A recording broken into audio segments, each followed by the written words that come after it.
So good morning, everyone. My name is Josie Mcpherson. I'm the Senior Director of System Advocacy at the New York State Coalition Against Sexual Assault. Welcome. So if you have any questions, please type them in the chat box. Closed captioning is available, and this will be recorded. So welcome to our webinar, Doing It for the Culture, featuring our presenter, Nestic Morris. Nestic Morris is currently the Outreach Coordinator at the Wisconsin Coalition Against Sexual Assault. She received her undergraduate degree in Sociology and Communication from UW-Whitewater and working on her master's at the University of Wisconsin-Milwaukee. For the past 20 years, Nestic has worked in her community to address social change, racism, oppression, and she has also experienced working in youth development. She also has experience working in youth development and with women in the criminal justice system. As the founder of Beautiful Struggle Consulting, Nestic is a skilled public speaker, group facilitator, and trainer, and she believes that as a community, we have to have uncomfortable conversations and put tangible actions behind those words. Otherwise, we are just community talkers, not doers. And with that, I will turn this over to Nestic. Welcome. Thank you. Good morning, everybody. Thank you all for having me. I was telling Josie, nothing gives me more anxiety than doing things in different time zones. You all just had heard my bio and all of the things, and nothing still brings me anxiety like different time zones. So thank you all for being here. Here it's still morning. I don't know what you all call 11-ish. On the East Coast, but it's still morning here. So thank you all for having me. So we're just gonna go ahead and get started. I don't wanna be before you long, as my cousin, who is also a pastor, says. I will be referring to Black church often. And so I don't wanna be before you long, so we're gonna go ahead and get started. I just wanna preface this by saying that I am not a sex educator. Shout out to all the sex educators. You all do some amazing work. However, I am just a sociologist who is not afraid to talk about all of the things that people are afraid to talk about, all the topics, race, class, language, sex, religion, all of those things. As you will see, they my jam. So this is not going to be your typical sex education session per se. I'm not going to give you any tools or lists or things along those lines on how you can better discuss. I know you probably signed up for that, and if you are looking for a list, I'm really not going to give you a list. I'm just going to give you some topics surrounding around a Black culture and things along those lines, because surprise, I am a Black woman. I identify as a Black woman. I walk through the world as a Black woman, and these are some of my lived experiences. So from a historical context, let's talk a little bit about sex education. This is just a quick overview. I got this information because I am a millennial, and what I did was found this on the internet like everybody else. Quick Google search. I found this quick synopsis by a lady named Jessica Flank. And this just gives a quick overview of the historical context of sex education in schools. So I also want this to be, I don't want this to be lecture style. I would love for us to be in community and also just be having conversations. So throughout the session, I'll be asking you to type some things in the chat. And if you're comfortable, please feel free to chime in at any given time. So just a quick overview of what sex ed was. The sex ed movement started from a social hygiene movement, right? So I want you to think about what sex education was for you, your K through 12. So from kindergarten through 12th grade, go ahead and put in the chat what you remember what sex education was. Was it comprehensive? Was it, did you learn about body autonomy? Did you learn about, was it abstinence only? I'll give you a couple seconds to go ahead and put that in the chat. what was sex education for you K through 12? And Josie, if you could read a couple of those once they start coming in, that would be greatly appreciated. I sure will. Oops, they're coming in fast. Okay. Start However. in fifth grade. Start in fifth grade with gender segregated intro to puberty. Sex ed in middle school and high school was minimal. Yes. Yes. Okay. So for me, it started in fifth grade. There was boys in one room and girls in the other. You had to have a permission slip to be able to talk about it. And it was pretty much STI prevention. It was real like scare tactic-ish, like, ooh, don't have sex because you'll catch an STI, things along those lines. I remember that if your parents didn't sign for you to be a part of it, you had to sit in the office for an hour, or during that time, you literally just sat in the office with a book. I also remember from a religious standpoint, abstinence-only education.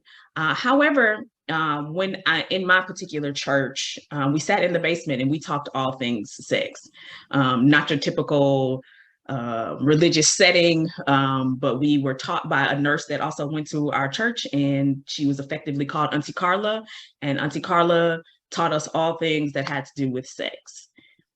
And so are there any more discussion going on in the chat? Yeah, we have health class, just biological and how babies were made, nothing about consent or autonomy. Yes. Didn't really have sex ed. Another person says, didn't really have sex ed, only an anatomy class in high school, mostly about having a period. Yes. Yep, all of those things. So essentially, like I said, these are just the things that that were talked about and discussed in this article. If you want more information, she does an amazing job. I can get you more information just to give you a more in-depth concentration on what was talked about.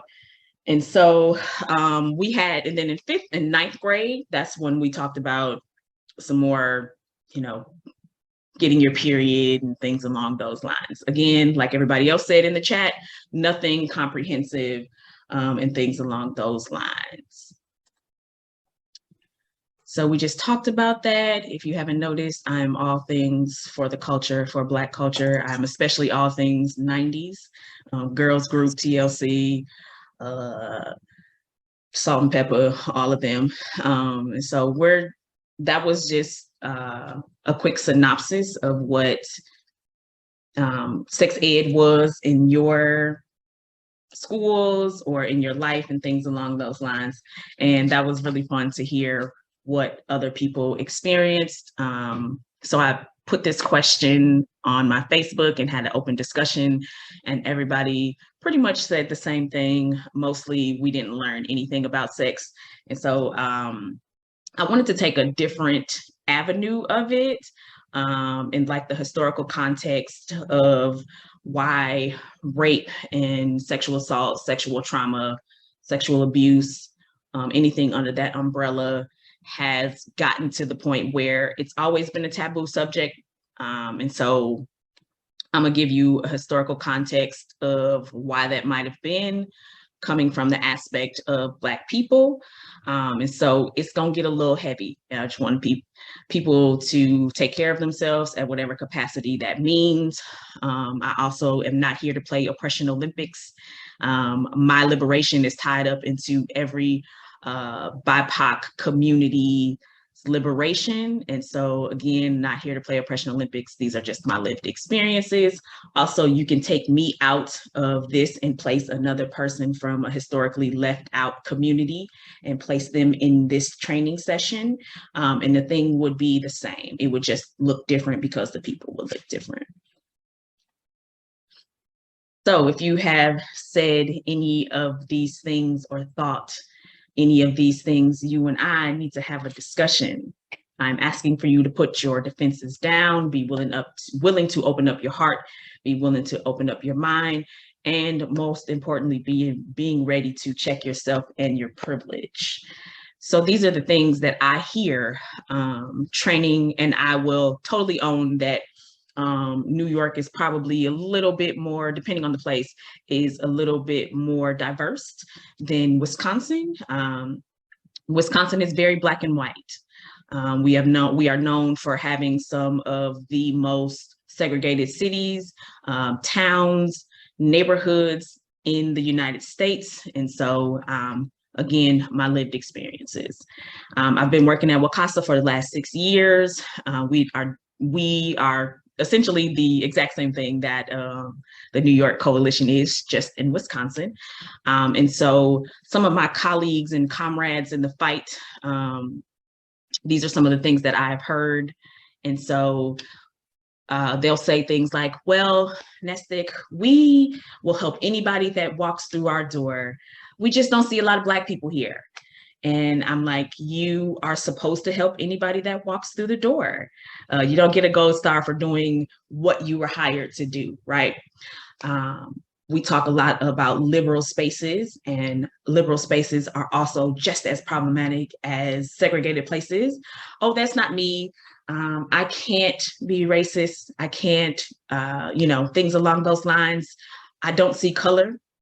I don't see color is a very dismissive statement. I want you to see my color. I walk the world as a Black woman. I like being a Black woman. It is a part of who I am. And so when you tell me that you don't see color, you have dismissed me before we have even sat down and had a conversation. That's not me. I have Black friends. My partner is Black. I have nieces and nephews that are Black. I voted for Obama. I voted for Harris. These are all of the things that I hear as a Black woman. And so if I'm hearing these things as your comrade, your sibling in the fight, what and how are you treating survivors that look like me that walk through the door? And so I say to them, if your Black friends, if your Latinx friends aren't able to come to you and have a gut-wrenching conversation about the state of Black affairs in the United States right now, you do not have Black friends, you just know a couple of Black people. And so we also have to talk about anti-Blackness and what that looks like when in white supremacy culture.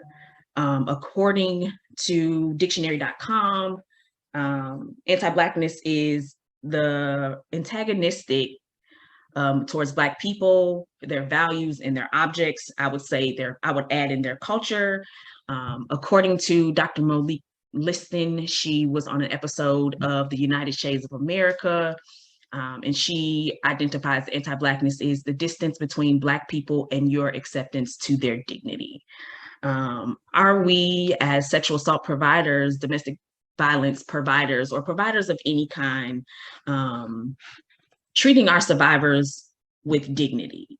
That's a question that you have to answer for yourself. I can't give you the answer to that, but these are things that I want you to think about as we continue to go through this session.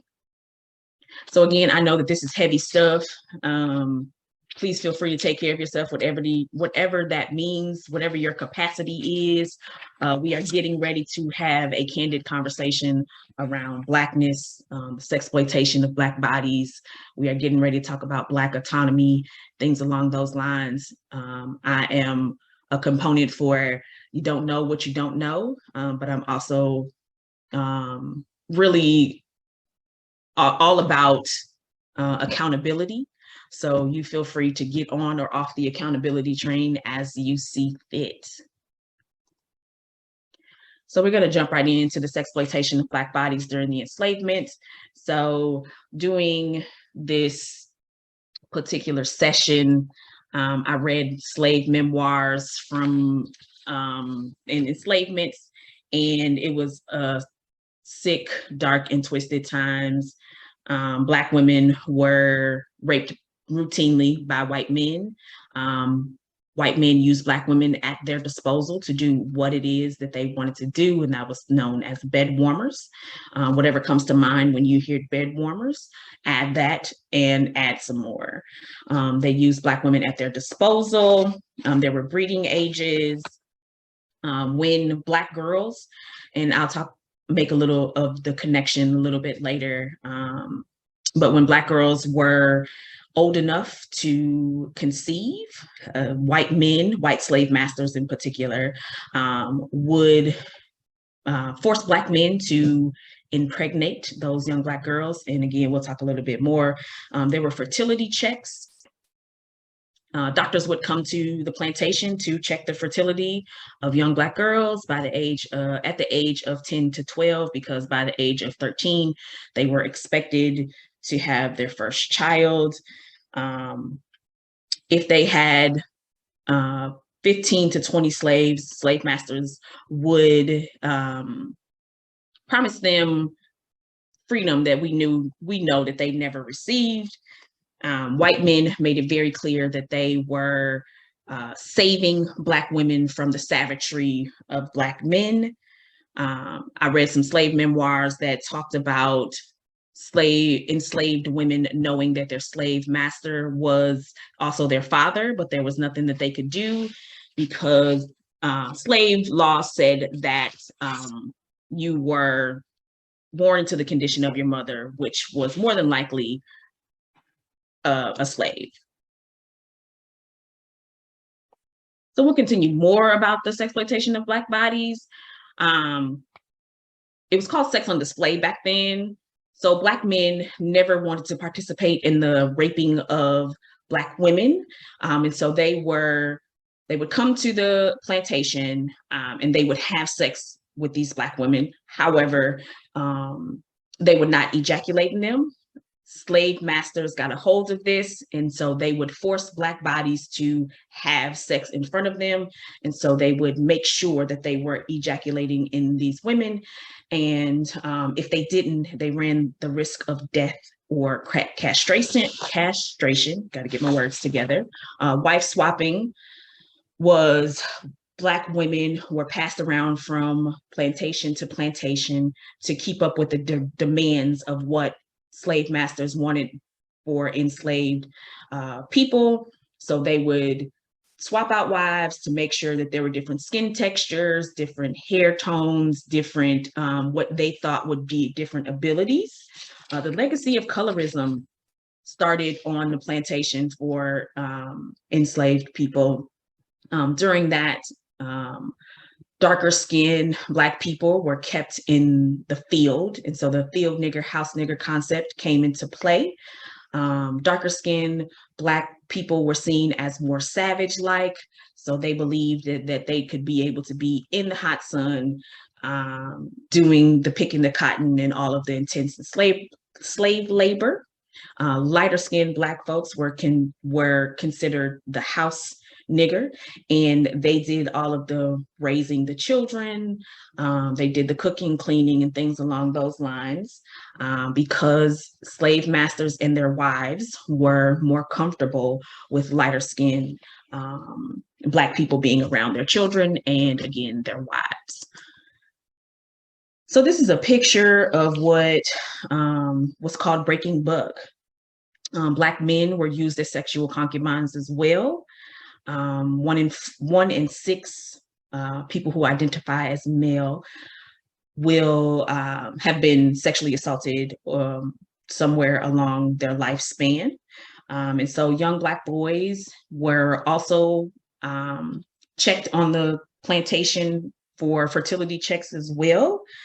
By the age of 12 to 14, they were expected to impregnate those 10, 12, 13, 14-year-old girls that I talked about in one of the last slides. Black men were used to be on sex farms. And on those sex farms, their job was just to literally go around and impregnate as many Black women as they could, because again, they were trying to keep up with the next generation of enslaved people. The picture of the Black man laying in the middle, he is naked, is called breaking buck, right? So slave masters would go on different plantations and pick out the strongest, the most popular enslaved Black men on the plantation, and he would routinely and publicly rape them to get them to stay in their place. Again, many Black men were just purchased so that they could impregnate as many Black women as they could. So before we go to the next section, is there anything in the chat? Anybody have any questions or anything along those lines? And if not, we can just keep going.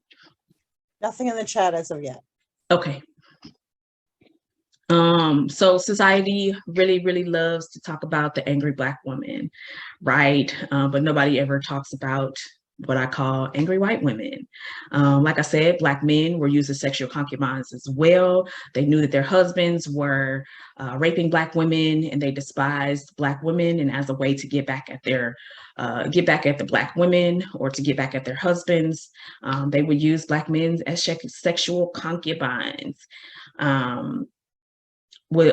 America has this thick and twisted way of white women using their anger to dictate the actions of folks around them, particularly police. In the legacy of Emmett Till is that very derivative, and it still lingers to this day, of white women weaponizing their whiteness to dictate the actions of people around them. These are some pictures of some angry white women. White women have this notion that they understand that is when somebody is what they feel is harming them or getting ready to harm them, they know how to use to dictate their actions, to dictate the folks around them to get what they want. So the next section is historical trauma. So this is just the beginning of the historical trauma, and I call it fighting our grandparents' fight.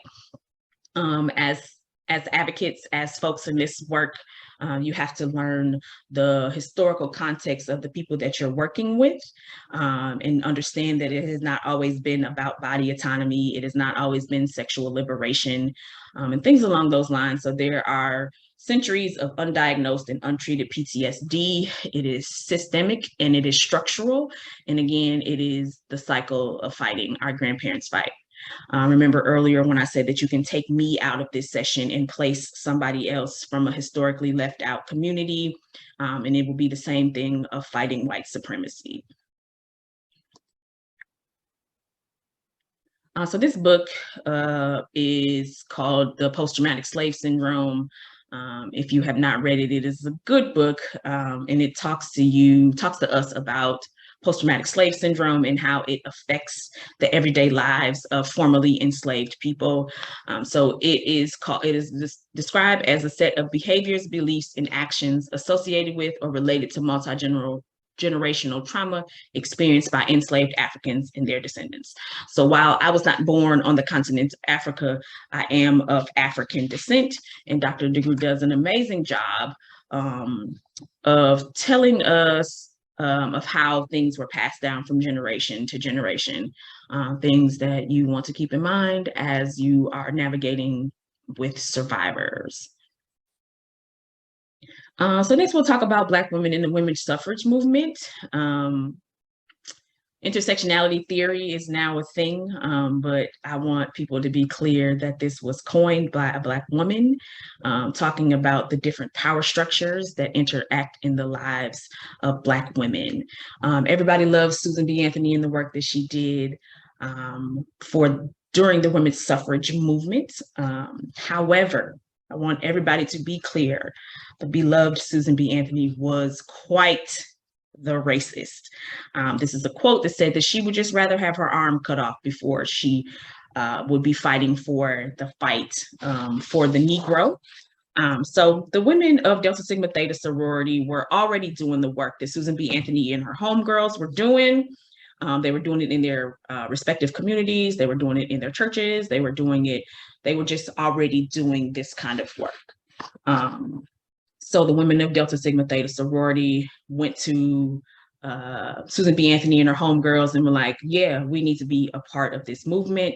Our work needs to be out in the open and things along those lines. And at that meeting, Susan B. was like, yeah, we don't really need you per se, but we want this meeting and we want you to be able to march with us so that it can look like it's bigger than it is. But if you're going to march, you're going to have to march from the back. And the legacy of Black women, women of color, still fighting the exact same fight that our white counterparts are from the back is exhausting. And so I always get pushback. People telling me like, yeah, Nestic, we understand what you're saying, but intersectionality theory happens in the lives of other women as well and other folks as well. And I want to be very clear that yes, that it really does happen. But going back to the story about Susan B. Anthony and the Black women who are already doing that work.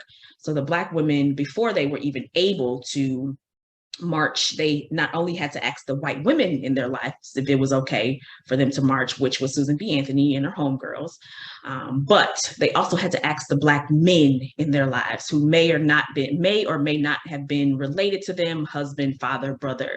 And so those are the different power structures, the intersectionality theory that always shows up in your survivors' lives, in your coworkers or your comrades, in their lives as well. So it's happening to everybody, but we also want to make sure that we make the discussion and bring in Dr. Crenshaw and why she thought that we needed to talk about intersectionality theory in the lives of Black women.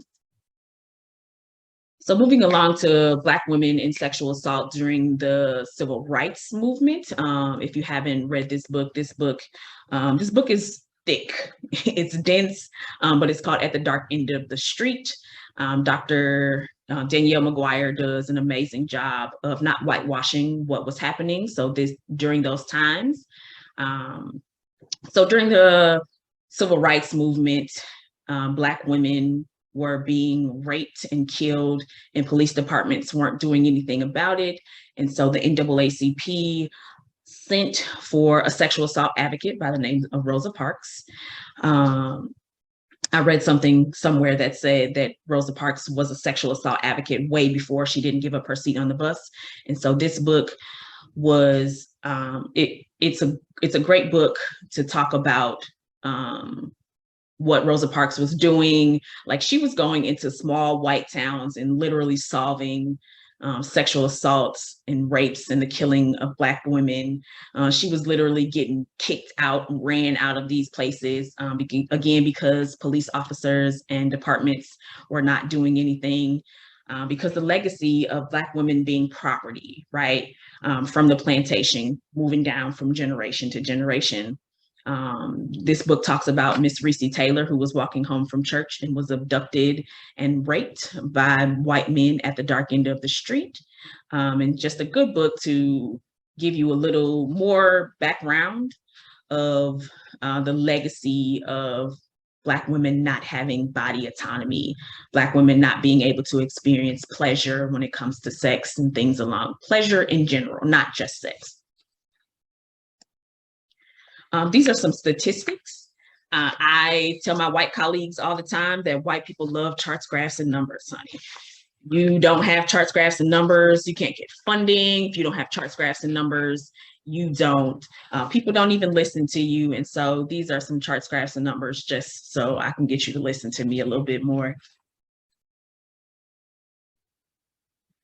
We can't talk about Black women experiences without bringing Black trans women into the space. And so I found this, this movement that was introduced by Ashley Marie Preston, who is a trans woman who calls for the life expectancy of trans Black women to be 35. Ashley is doing an amazing job in this movement, and I can't bring Black women's experiences without bringing trans Black women into the space. Is there anything in the chat?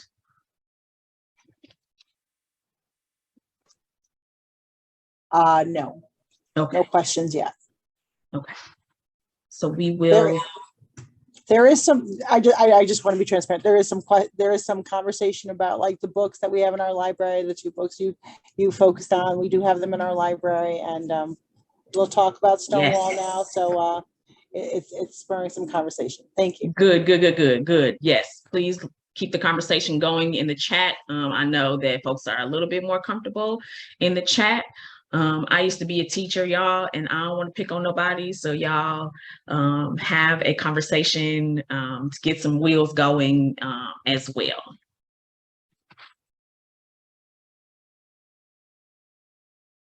So you're probably wondering, like, what does the media and white American beauty standards have anything to do with sexual assault, domestic violence, things along those lines?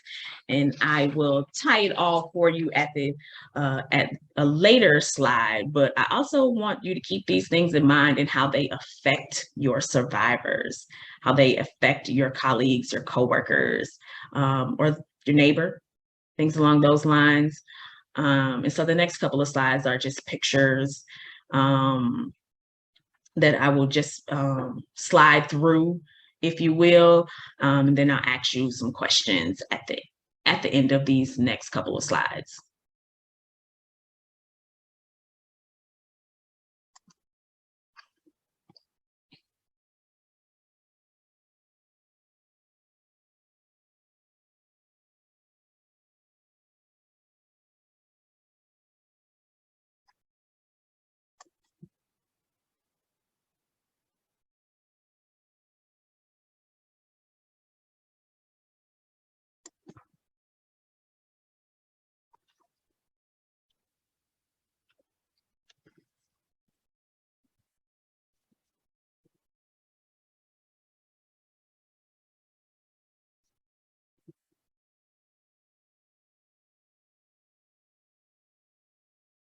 So over the last couple of slides, what came to mind? Go ahead and put it in the chat. What are some thoughts that came to your mind over the last couple of slides?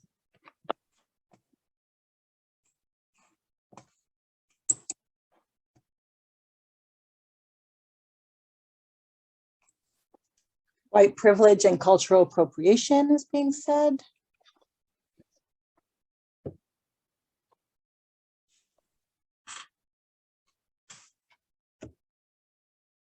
Anything else?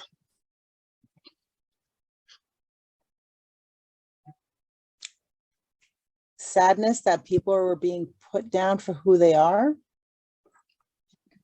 White feminism is still exclusionary and they still rely on the oppression of Black women and women of color. How if a white child was asked to do these things in the community would be an uproar.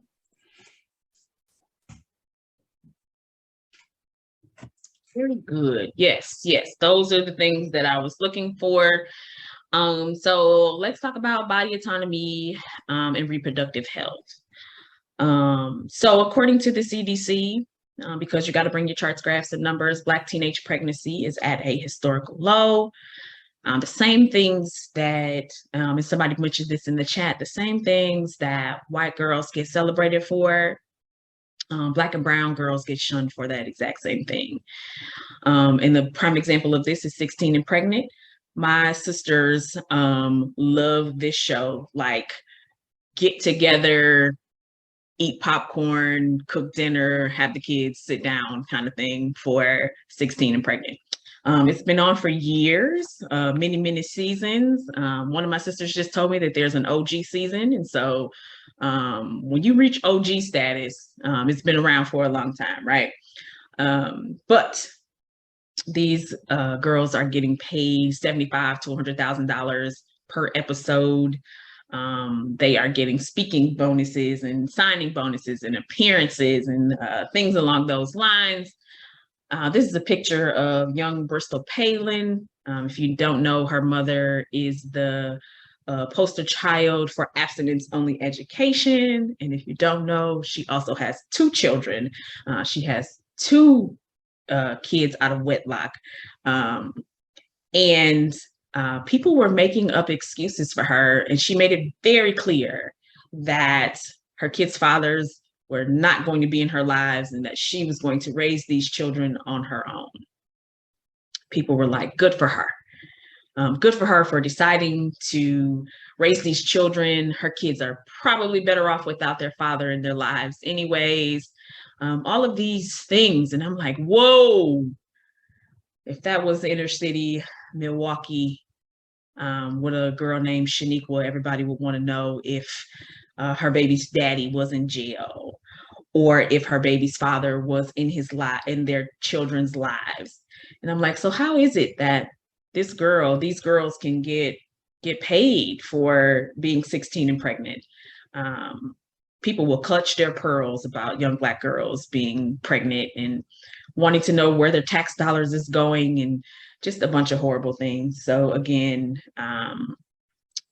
the same things that young Black and brown girls get shunned for, white girls get celebrated for. I know that there are Black girls on the show, but the majority of them are younger white women. David Duke, who is a former Klansman, give you a little background on reproductive health. People were pushing, birth control pills, emergency contraception, things along those lines to Black teens when they just came out. And so again, body autonomy, reproductive health. If there was a young Black girl who's 15 years old, who had 2 children, people would be in uproar, and it would be frowned upon. And so want to be mindful of that when folks are walking into your spaces. Also being mindful about not being taught sex ed, right? We talked about earlier about we don't know anything. We didn't learn much about sex ed in our K through 12. I used to be a director at a Boys and Girls Club here in Madison. And people always were like shocked when I wanted to talk body autonomy, things along those lines with children. I serviced kids from 6 to 18, and we were talking about it. I know that made people uncomfortable. I also knew that there were 11-year-olds who were having sex. Should 11-year-olds be having sex from an emotional body autonomy standpoint? Probably not. But are they? They absolutely are having sex at 11 years old. And so that's a scary thing for people to think about, and nobody wants it to be their 11-year-old. But how do we have conversations with 11-year-olds about wanting to have sex? Or was it forced? I always told my kids, I don't care that you're having sex, right? The only sex that I care about is non-consensual sex. And so there would be girls that would come up to me and say, Miss Nestic. And I would say, listen, before you tell me anything, if you're having sex, is the person that you're having sex with your age, right? Because if it's non-consensual sex, then we got to go somewhere else. But if you're comfortable enough with having a conversation with me about essentially your sex life, if you're comfortable with that, I'm comfortable with that as well. But if you are 14 years old and you're having sex with a 21-year-old male, then we have to have a conversation. And they would say, okay, Ms. Nestic, before you start, I'm 14 and my boyfriend is 15. And I'll say, okay, now continue. What do we need to have a discussion around? And so again, being mindful of those things. It's happening. Teenagers are preteens. They are learning from sex and body autonomy. They're learning it from what I call the 2 Ps, porn and the people around them, right? And so I have access to porn, right? If I'm 15 years old, I know that I can go to insert porn site here and I can learn, is it toxic? Is it the right way? Probably not. But if my parents or my guardians aren't ready to have a conversation with me, I'm going to learn it from somewhere. And so being mindful of what that looks like when we are working with survivors and people who are coming into our spaces. So let's talk a little bit about mistrust in the system. Pick a system, any system, right? I know that we are sexual assault advocates, domestic violence advocates, advocates, and whatever. But even though we are fighting or should be fighting the system, we are a part of the system. So when I was in the second grade, I absolutely loved my second grade teacher. And my second grade teacher loved me. She was a young white woman, fresh out of college, who went back to college in her older years. And I just loved her. This woman adored me. I had failed behind in my reading. And she would come pick me up before school so that we can get to school early and practice on my reading. She would stay after school. She would miss time spending with her own children to help me. And I absolutely loved her. She absolutely loves me. And when I was in the second grade, I did something and my mom gave me a whooping. She whooped me and she sent me upstairs to my room. She came upstairs to my room and I thought that we were going to have a Hallmark moment. She was going to tell me, what I did so that I can try and not to do it again. And when she opened the door, the very first thing she said was, and you better not go to school and tell them white people that I whooped you. So folks of color did not wake up one day and not and was like, you know what? Collectively, we should not trust the system, right? That did not happen, right? So I'll talk a little bit more about systems and how the mistrust in the system was not just something that was made up.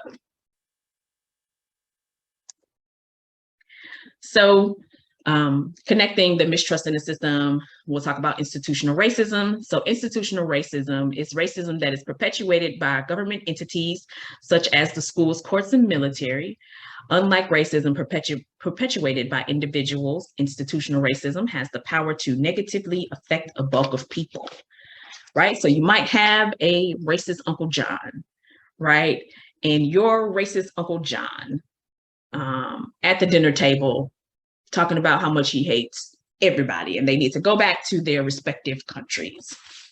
I individually am not affected by your racist Uncle John, right? Your racist Uncle John can't say anything that's going to make me angry.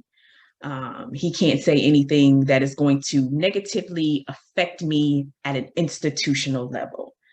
However, if your racist Uncle John is a part of a police department, or if he is a sheriff, or if he is a policymaker, then your racist Uncle John is more than likely bringing that into his biases into the entities that he is a part of.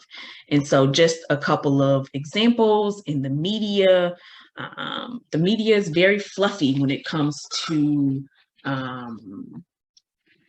white men, white boys, shooting up schools, shooting up movie theaters, mass shootings, very fluffy. We want to know, how did we get here? We want to know what was happening in his home life. All of these things, very an entity that can affect a bulk of people. I'll talk a little bit more about this as we go on, but you can even think about right now, critical race theory, right? White men are not going to allow white men to look bad in any way, shape, or form when it comes to them being in charge of something, right? So like I talked about the media, we talked about critical race theory. There was a show that was on TV that was called The Underground. It gave us a historical context of what the Underground Railroad looked like, and white people lost their minds. They wanted to get it put off the air, and it worked. They'll talk about it being other things, but however, because white men said that it made white people look bad. And it's like, news flash, slave owners weren't that nice, right? Like I said, history books, there is a push to get the word slave and slavery taken out of history books and replace it with the word intern. Fluffy, very nice. What happens when a Black family or a Asian family moves into an all predominantly white neighborhood? Go ahead, put it in the chat. What are your thoughts? What happens?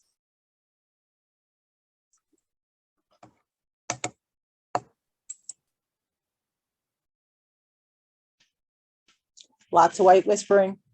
White whispering. What else? They are scrutinized closely. Yes.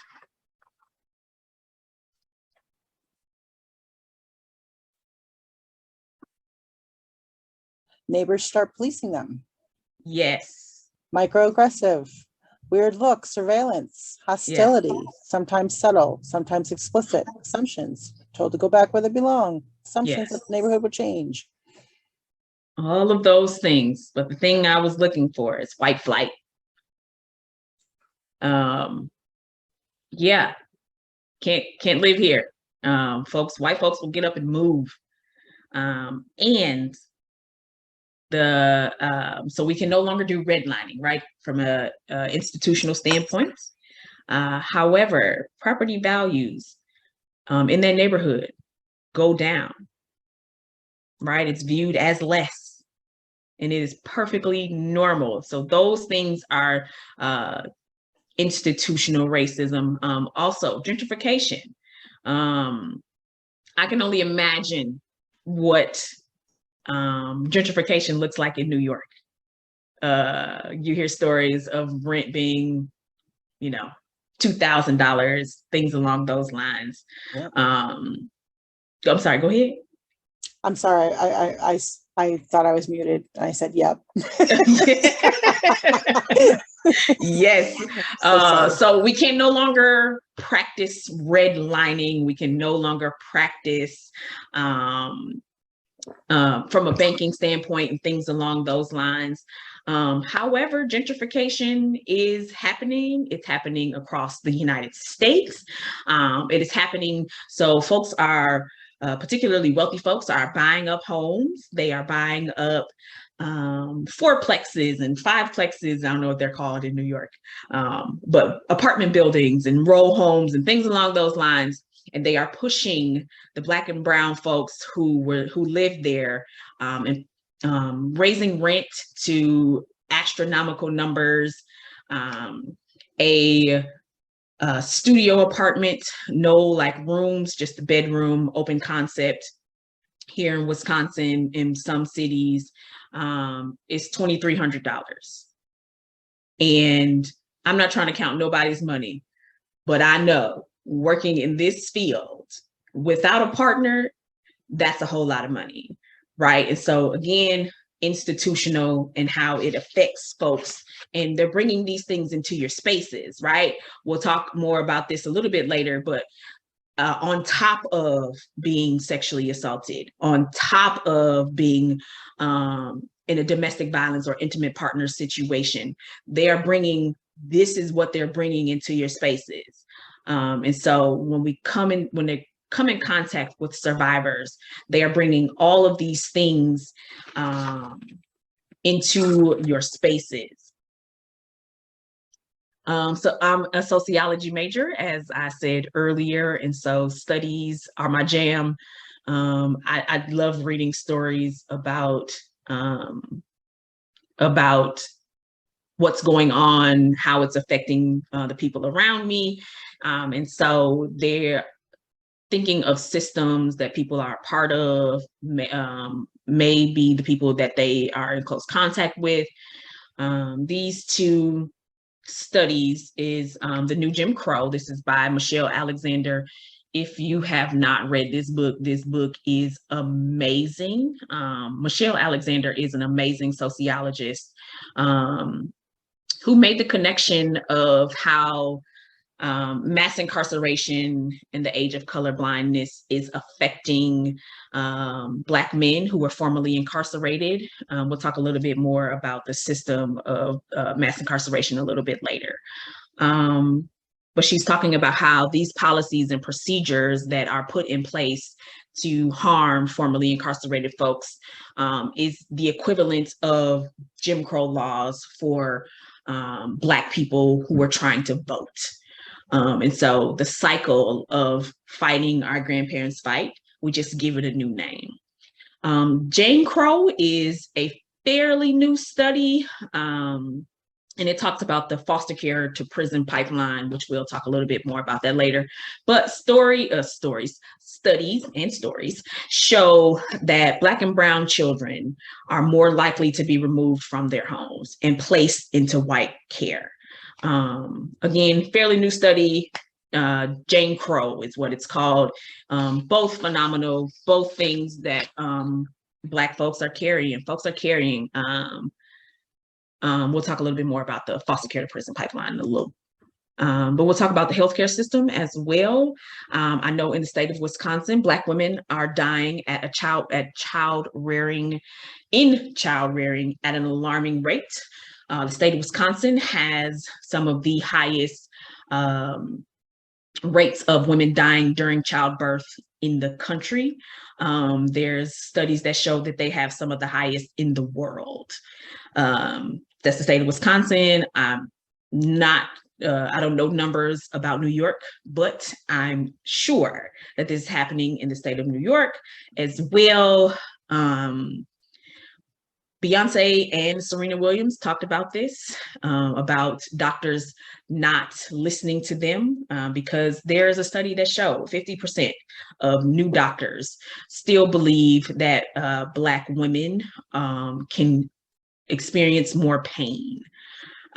These are people that took oath. They took oath to protect folks and to help them. And if people aren't listening to Serena Williams and Beyonce, it is probably a fact that they aren't listening to not just regular, but, non-famous Black women who are saying to them, something is happening, this is pain, this is, whatever. And the legacy of Black women being stronger, being able to tolerate more pain derives from the plantation where white doctors, white slave masters were using Black bodies of enslaved folks to do medical stuff. I usually have a video that I would insert here, but we're going to keep going. Don't have that amount of time. Talk about the Tuskegee syphilis experiment, doctors, healthcare providers withholding the medicine and the things that Black folks needed who had contracted syphilis. And this stopped in the 1970s.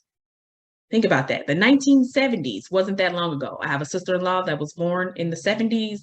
And if you call her old, be ready to throw down, right? That wasn't that long ago. So when you run into folks who don't want to be in contact with healthcare systems, who don't want to be in contact with any form of system, they didn't just make this up. Again, things that they're bringing into your space. So I also talk about the evolution of slavery. That's a whole different session, but down at the bottom there, the cycle of fighting our grandparents' fight, right? So we've gone from the invasion of Africa to enslavement to lynching, to Jim Crow laws to the war on drugs, the war on drugs to mass incarceration to the school to prison pipeline. So we can no longer call it slavery or enslavement, right? We can't do that, right? Slavery wasn't abolished because it was a horrible thing. The fact of the matter is it was abolished because it no longer made sense. And because it no longer made sense, it no longer makes sense.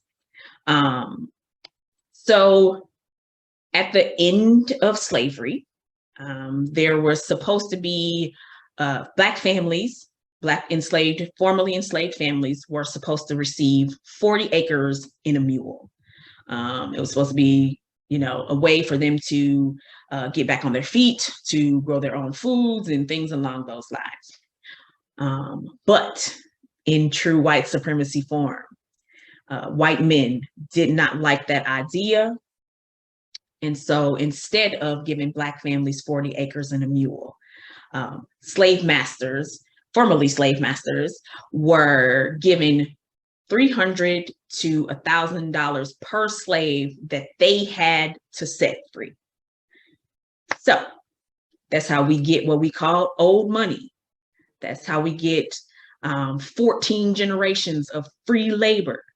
That is how we get, when you hear people say that this country was built on the backs of Black folks, that is how we get that. Does anybody know how many adult prisons there are in the state of New York? I don't know the answer to that, but is there a ballpark estimate?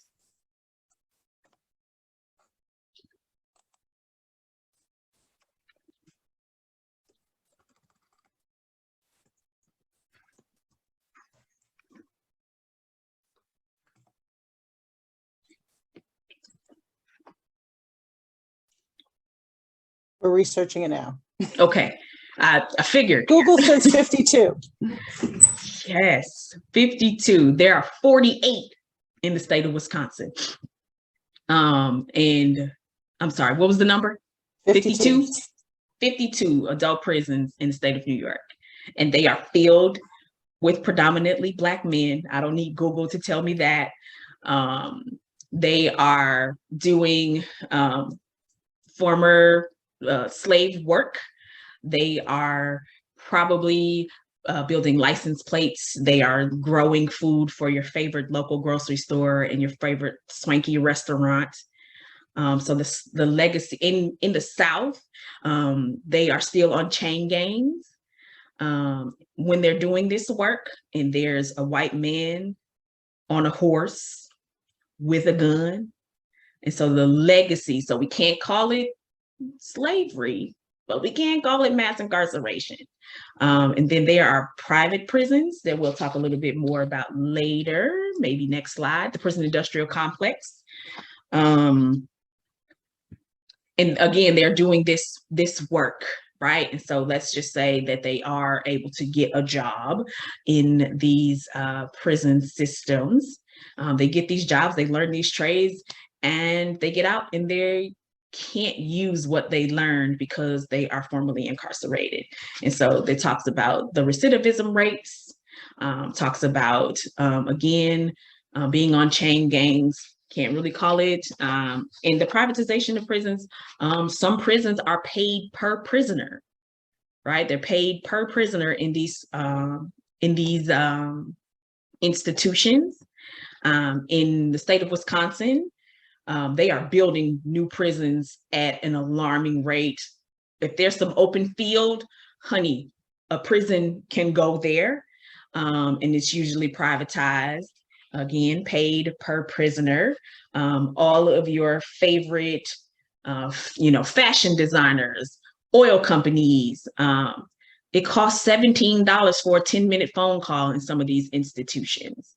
They are building prisons around the United States based off of young Black boys' 4th and 7th grade test scores. What happens in 4th and 7th grade? Do you remember what you were doing in 4th or 7th grade? Go ahead, put it in the chat. What were you doing? 4th grade, 7th grade?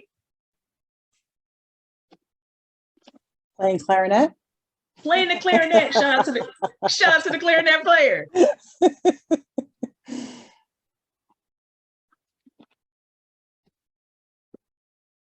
You were probably riding your bike in the 4th grade. You had just been introduced to a sport. What else? 4th and 7th grade.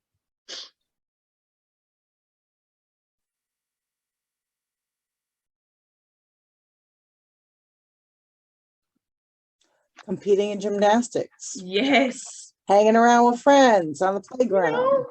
Just 4th grade stuff, right? 4th grade stuff. Things you were doing in 4th grade. black and brown boys don't have the luxury of just being boys, because in the 4th and 7th grade, you are probably, or around that age, you're probably taking a standardized test of some sort. And they are literally getting together, the prison industrial complex, getting together and relying on Black boys failing and not being able to read and do math at that level. And let's just say that you are a 4th grader and you're on your 4th grade level. There's a prison bed waiting for you in the 7th grade, right? Can't call it slavery. Let's call it the prison industrial complex. So talks about not having autonomy over their bodies and as young as, and you know, their future in 4th and 7th grade. So I also used to work in the criminal justice system, right? As much as I wanted to, you know, be different and help, you know, I did all the social worker things, y'all, all the lists, anything social workish, I've probably done it. And the prison industrial complex is where I struggled the most. Like I said, I'm comfortable in most settings, and I wasn't scared, right? I didn't struggle because I was afraid of, you know, formerly incarcerated folks. I wasn't scared because I worked with, you know, murderers and muggers and, you know, whatever. I was afraid of the industrial complex itself, right? I worked with formerly incarcerated women who have just been released from prison and who had some form of addiction. And I can tell you that there is a such thing as white sentencing and Black sentencing. I can tell you that there's a such thing as Black drugs and white drugs. I can tell you that there are 2 different responses to the war on drugs. One is a public health, and then the other one is criminal justice, and you know which bodies go with which. In Wisconsin, the response to the opiate crisis.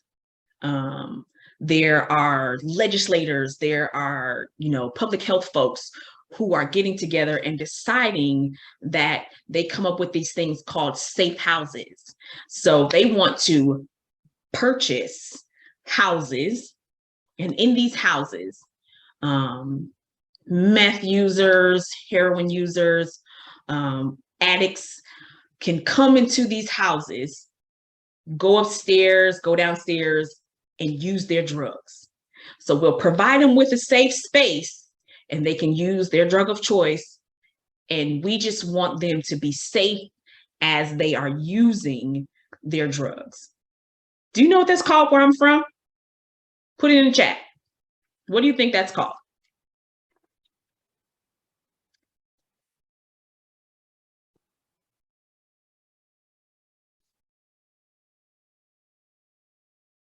This space for folks to come and use their drugs. What's that called? Crack house. That's called a crack house where I'm from. I don't know about New York, but that's called a crack house where I'm from. I am a product of the 1980s, 70s, 80s, 90s crack epidemic. My father was addicted to crack for the first 25 years of my life. And I can tell you, he was not given a safe space to use his crack, and the folks that he were, you know, hanging with, him and his homies, they were not given a safe space. There's nothing safe about a crack house. So institutions, right, coming together and deciding like which bodies go with which. My father was criminalized for his addiction. People didn't care that it was that he was an addict. When I say people, I meant the public health departments, police departments. They didn't care. There was no safe space for them to do crack. And so, like I said, one's a public health, one is a criminalization. So we'll talk about the push out. And so this book is called The Pushout.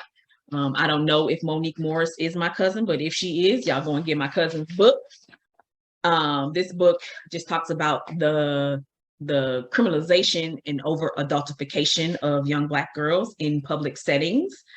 There is a study that shows that people believe that Black girls are less innocent by the age of 5.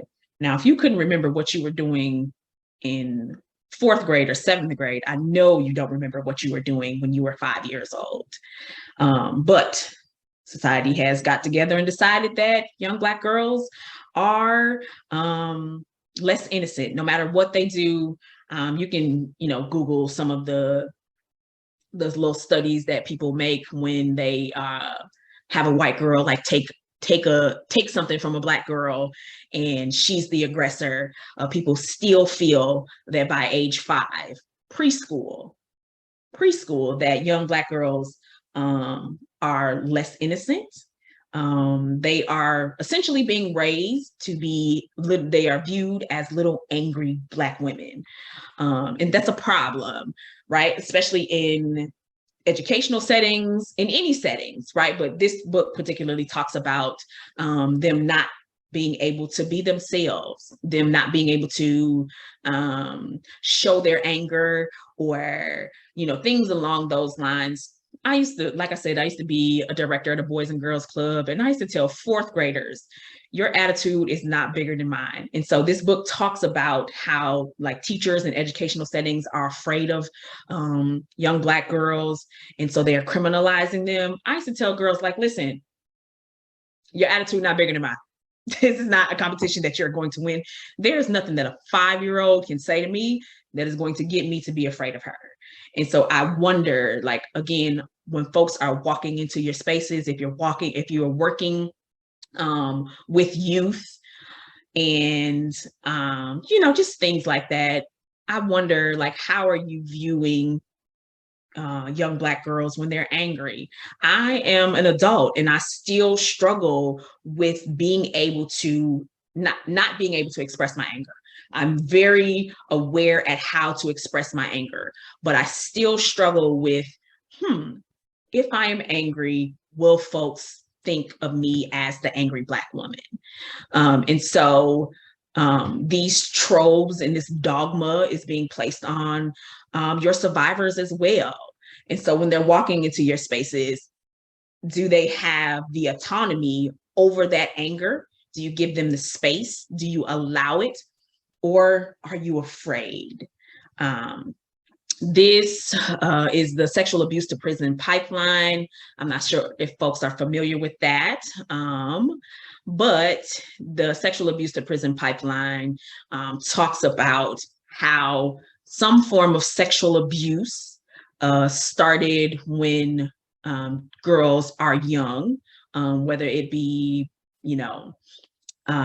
sexually assaulted at home, by the neighbor, poorly supervised, places and things along those lines. So all of that started with some form of sexual abuse. So the sexual abuse goes unaddressed. And as it is unaddressed, there's a reactive behavior. So that could be something at school, like you got into a fight at school and you got a ticket, or you got into a lot of fights, or you're truant. It could be sex work from that reactive behavior. And then they're placed into the juvenile justice center systems. And in that systems, we don't give them any tools. We don't talk about it. And so they're just sitting in the juvenile justice centers, and that behavior is triggered. And then they are released back into society with no coping skills. And it all started from some form of sexual abuse. We have a colleague that works at the Utah Coalition Against Sexual Assault that does phenomenal work with the sexual abuse to prison pipeline, was in juvenile justice centers and talking with these girls, and just phenomenal work. Her name is Nubia Pena, and again, she works at the Utah Coalition Against Sexual Assault. if you want to get in contact with her, I can give you her information, and y'all can go from there. I'm a firm believer in doing this work along with somebody. Y'all, this is heavy stuff. And so get some people, find some people, find your tribe so that you can navigate through this work as well. So I talked earlier about the systems, Jane Crow, and how they all connect. Usually Black and brown kids are taken from their homes and they are placed in foster care. These children want to go back to their parents, their guardians. They want to go back home. And so instead of staying in these in the house that they're placed in, they run away, get caught doing something, and they are placed in the criminal justice system. And that stems from being in foster care. That's a quick overview synopsis. Again, this is a fairly newer study, but we know it's been happening. But we know once academia grabs a hold of something, it is a thing, but it has been happening. So again, that's why when I tell the story of my second grade teacher and my mother was amazing.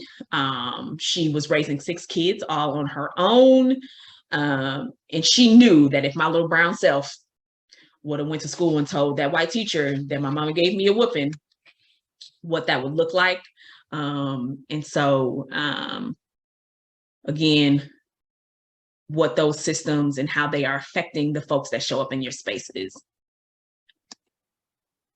So the last thing that we'll talk about, the last system is the criminal justice system as it pertains to survivors.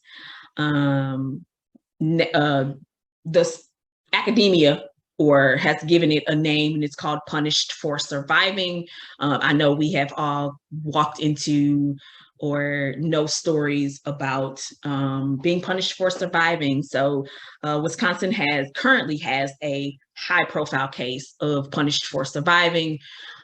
Crystal Kaiser at the time was 16 years old, and she was a sex worker. No secret about that. She was in sex work. And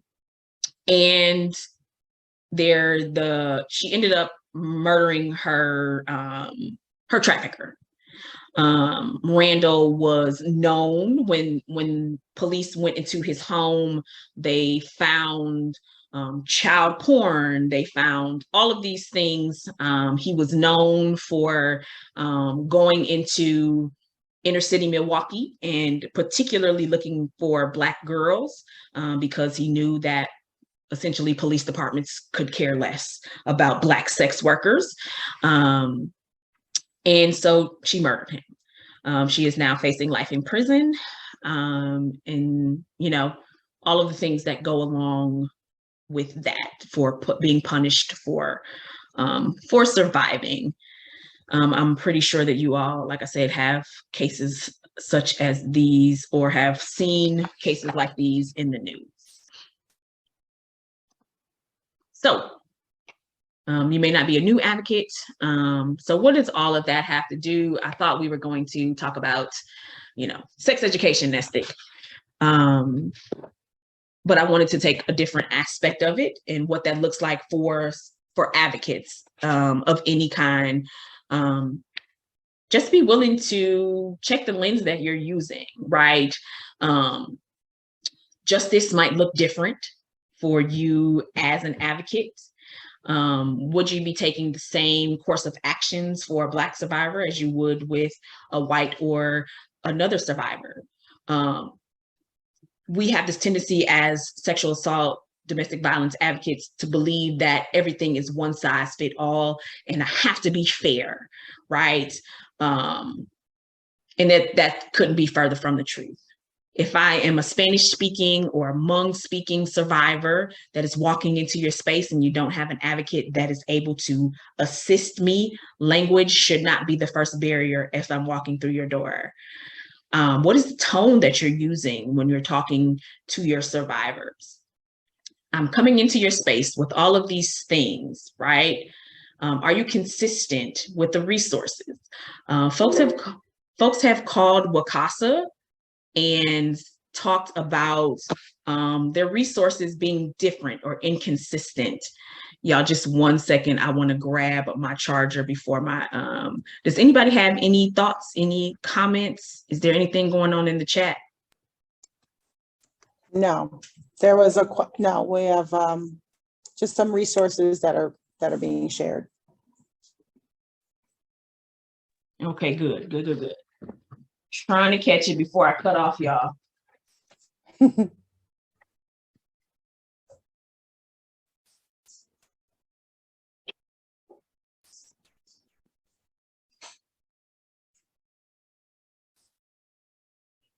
What are y'all thinking? Tell me what's going on in your mind? What's going on in your brain right now?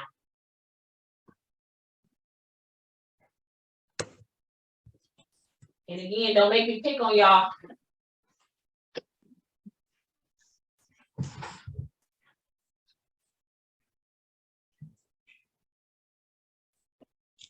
Any thoughts? I know this is heavy stuff, y'all. Everybody's uncomfortable conversation.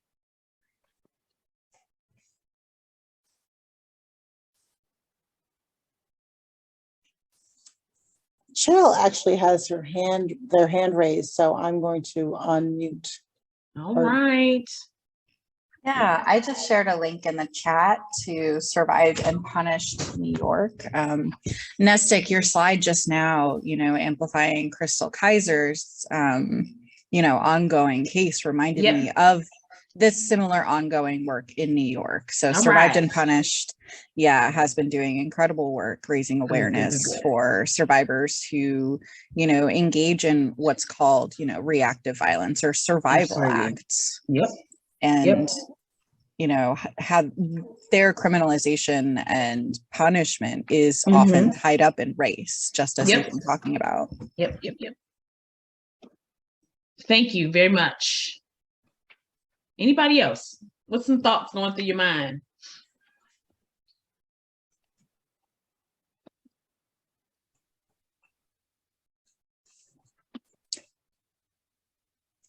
One comment, I appreciate you pointing out that as an advocate doing the work, remember that one size does not fit all, and we must be sure we are meeting every individual where they are. Yes, that is so important. And putting the humanity back into it. We think that because we are the advocate, quote, that we know what's best for our survivors, right? And that couldn't be further from the truth. We think because we, hold MSWs or, whatever, all of those things that we bring into our workspaces. I know you worked hard for your MSW. Trust me, I know. You are not the expert at the folks that you run into your lives. You may want them to get connected with something. You may want them to, call the police. It's probably not what they want to do. And your role as an advocate is to make sure that you are dancing with your survivor, right? You may think that this is a closed case, open, closed, shut case. It's not what they want. If that's what they want, you navigate that system with them, you stand by their side, do the whole advocacy thing. But if it's not, that is okay too. They are the experts at their lives. And I know that is something that folks have a hard time with. However, we and I talk a lot about charts, graphs, and numbers, right? You walk into your space and your head is down and all you're trying to get is the information, right? You're trying to get the information, your head is down, you're not looking up. Maybe somebody doesn't want to start on page 1 today, right? So if they want to start on page 5, then you start on page 5, you dance with them until you get all of the things that you need. We have taken the humanity out of advocacy. And so your job as an advocate is to put it back in there and move along with them. Also, I always have to talk about white savior complex. I like to call it the blind side effect. If you are here to do this work, to save the world, you need to find another job. Your role as an advocate is not to save, the marginalized communities from their horrible lives. And if you come into the space with that, your survivors will feel that, and they will be affected by it. Historically, oppressed people have been told what they need and have not been given the option to know and say what it is their need. If you are, I didn't talk about this earlier, but I've done this session many times, and a lot of, and I live in Wisconsin, so there are a lot of white people. A lot of white people come up to me and say to me that they learned their white savior complex from church. One particular example was a young white girl came up to me and said that she learned it from doing mission trips. And I say to you, if you are going on mission trips to, Black and brown countries, going over speaking their language, and all of that thing, and you're comfortable, but you come back to America and you're doing this all wrong. And so again, next slide. My favorite quote is, train yourself towards solidarity and not charity. You are no one's savior. You are a mutual partner in the pursuit of freedom. And that is what I want you to take. If you don't take anything else from this session, take that with you. Particularly, there's this this whole, and living in the Midwest, there's this Midwest niceness. White people assume that anti-racism work is being nice, right? Particularly in Wisconsin. People believe that as long as I'm being nice, I can be racist, right? And I want you to get away from that. I want folks to stop thinking that. My grandmother would say, get that out your spirit, because niceness isn't the answer, right? We are in the pursuit of liberation of our survivors. We are in pursuit of liberation for our colleagues, for marginally left out populations, and can't do it without white allyship. I tell my white colleagues all the time that you have more to lose. I mean, I have more to lose as the Black woman, always bringing up, this policy sucks. This policy, not within my coworkers do an amazing job of being my co-conspirator. Allyship is very nice. I tell people all the time, I don't really need allyship. If I'm talking to white people, I don't need allyship. I need a co-conspirator. I need somebody who is going to flip over some tables with me, or who is going to burn the place down in the name of survivors. If you are not willing to do that, I need you to go somewhere else. So, things I want you to think of when next time you are in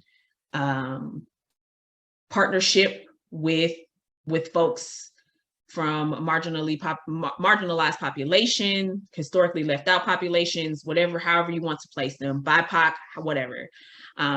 When you are helping as an advocate, when you are helping them navigate through systems, it should be a partnership and not a saviorhood. Anybody have any questions, any thoughts, any things they want to discuss? Because that's all I have. We did have a question come through early on. Okay. It's like, when a white female MMA fighter uses braids to keep their hair back during a fight, is this considered cultural appropriation? I don't believe that. So I want to be clear that I don't want white folks to think that white girls shouldn't get their hair braided. I just want there to be the notion that you have to cite your sources, right? So we can't celebrate the white MMA fighter for pulling her hair back to keep it out her face, but Black women having to worry about that being an unprofessional hairstyle when they are walking into your spaces or they're walking into interviews.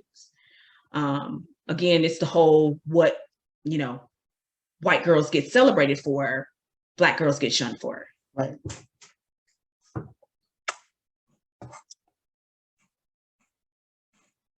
Nicole has her hand raised. Well, All right. I'm sorry.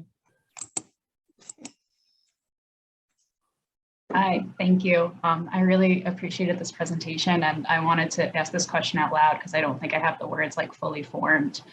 But something I've thought a lot about in this work is both like being a support for systems that I disagree with and also actively trying to bring those systems down. And I was wondering if you have anything that helps you kind of balance those two demands. Like, how do we offer support within a system that we don't think should exist? Does that make sense? Perfect. Yep. So I am going to ask that question out loud. The question was asked out loud. I'm going to ask for other people's thoughts. Again, this is work that we need to be doing together. I don't want to just, have all of the answers. And I would like In the for other chat, we folks. have moral and ethical discrepancy.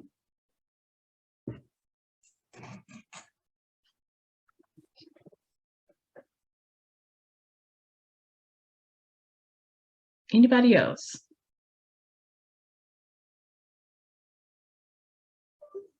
What are other people's thoughts?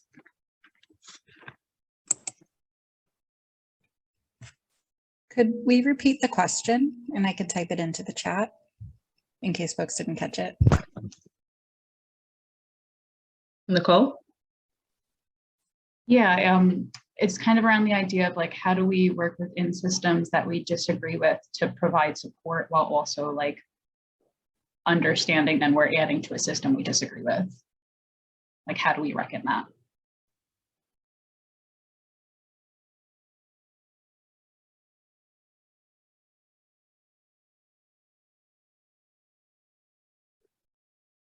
Hi, Nicole.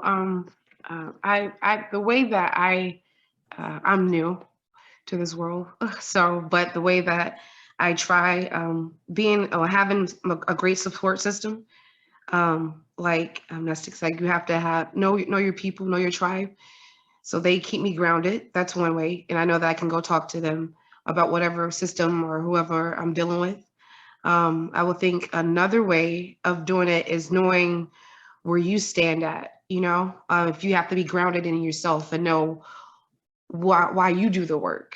So whenever you're facing the system and going against the barriers and trying to let them know like, hey, this is not working for my client, if you maintain that grounding, I think that always help you to maintain your balance as well. But that's what I do, and I'm still learning. But it does help. It does help a lot. Thank you. Anybody else?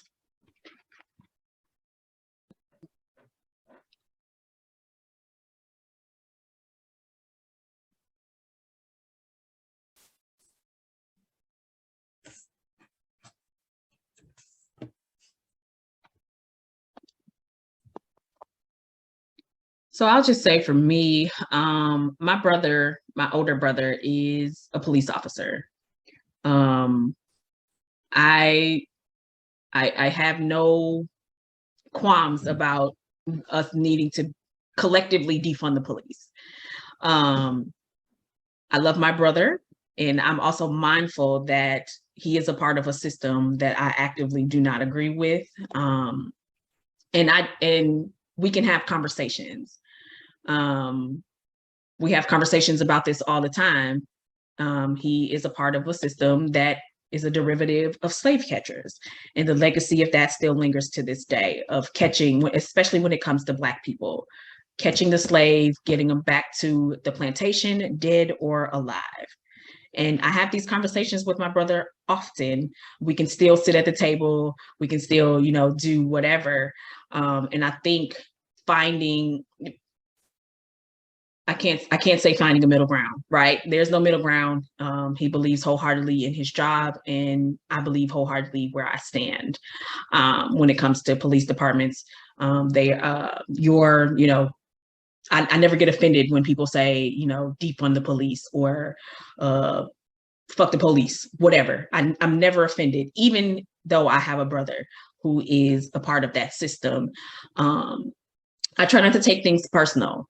I know that people aren't going to see what I see. I know that my job as an advocate is to advocate for my survivor. And if that means that I'm, looking like the crazy Black lady in the SANE exam because of the way that we're talking to my survivor, then that's just something that I'm just going to have to be with. Another thing that the last person mentioned was you have to have a sounding board. You have to have your tribe, and being able to be a part of an organization that is all about, social justice has helped me. And I can't imagine doing this work with an organization that was not into social justice. And if that means that you as a survivor or if you as an advocate need to move on, then that's okay too. You can't actively be a part of a system and not recognize that we are a system as well. And so being able to have that safe space, has that safe space to be like, I was in a SANE exam and before the SANE exam, Officer Brown was a douchebag, right? Like being able to find your people, right? So that's why I say you have to do this work in connection with people, because again, you bringing this stuff home, you look crazy, you look like you need to do something else. But if your heart is in the right place, I believe that this work is necessary, and being able to be around folks that know this work and who give you that safe space. Anything else?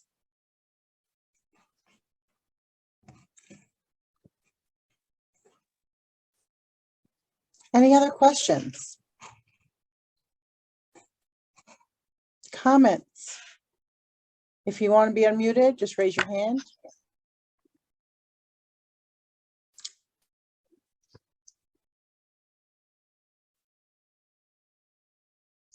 Go ahead, Joe. I just wanted to say thank you, Nestic, for this, really essential, I think, piece of education. And I imagine that a lot of the folks here, will be digesting this for a bit. So I just want to offer to, WCASA staff are here if you'd like to reach out to us too, to ask questions and, kind of process some things. And we're here to support you too. Thank you. Absolutely. Same with WCASA. Let's do some stuff together. Absolutely. Absolutely. This was great. You're getting a lot of praise, and thank you for the presentation. Thank you all This for was having wonderful. me.